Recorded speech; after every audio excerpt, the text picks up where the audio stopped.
For decades, the United States Navy has patrolled the Middle East with a primary objective: keeping international shipping lanes open. When the president suddenly threatens to use that same naval power to slam on the brakes and shut those exact waters down, it forces a look at the mechanics behind the reversal. The trigger for this shift happened in Islamabad, where secret U.S.-Iran negotiations regarding nuclear enrichment completely collapsed. The U.S. demand was total: Iran must not retain any enriched uranium or have any path to nuclear weapons. Donald Trump responded to the diplomatic failure by pivoting away from standard protocols. He announced that, effective immediately, the U.S. Navy would begin the process of blockading the entire Strait of Hormuz, the world's most critical energy choke point. There is a striking paradox here. Iran has frequently used the threat of blockades to extort the international community. Now, Washington is adopting those exact same naval tactics to achieve its own ends. While critics describe this as a headless chicken foreign policy, the structure of these moves suggests something more calculated: a high-stakes strategy of global leverage through manufactured disruption. This blockade is designed for maximum scale. Unlike previous Iranian efforts that allowed some neutral ships through, the U.S. position allows for zero exceptions. If the strait closes, global energy supplies are effectively held hostage for everyone. The map of the strait reveals the underlying logic. By cutting the energy flow to neutral economies like India and China, the administration spreads the damage of the failed Iran talks far beyond the original parties. By cutting off gas and oil to these massive economies, the U.S. effectively forces them to do the heavy lifting. To secure their own energy survival, these nations have little choice but to pressure Iran themselves, effectively outsourcing American diplomatic leverage.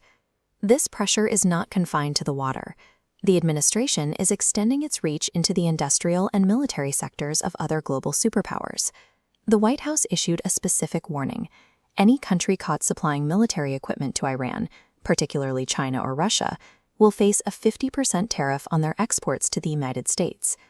These combined actions convert a localized diplomatic failure into a global economic hostage situation.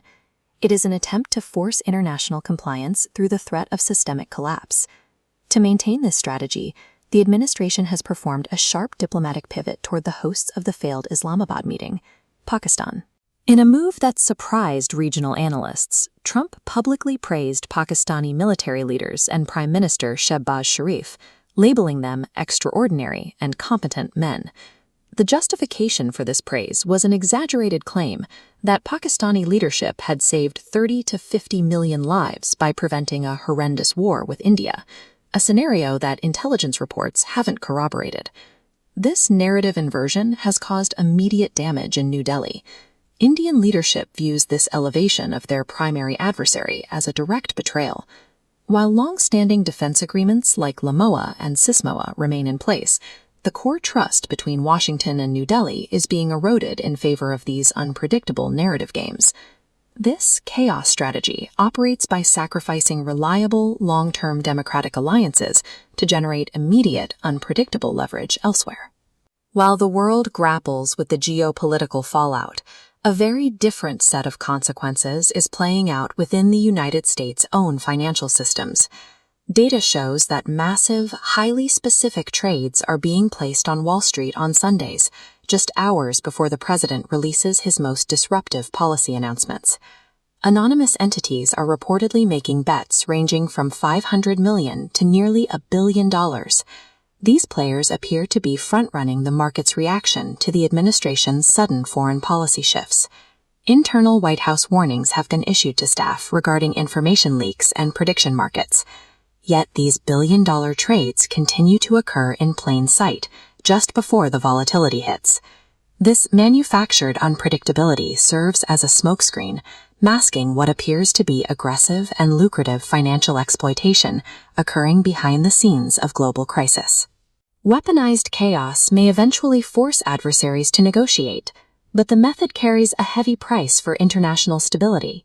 The strategy has resulted in destabilized energy routes, alienated democratic allies, and the appearance of systemic corruption within domestic financial markets.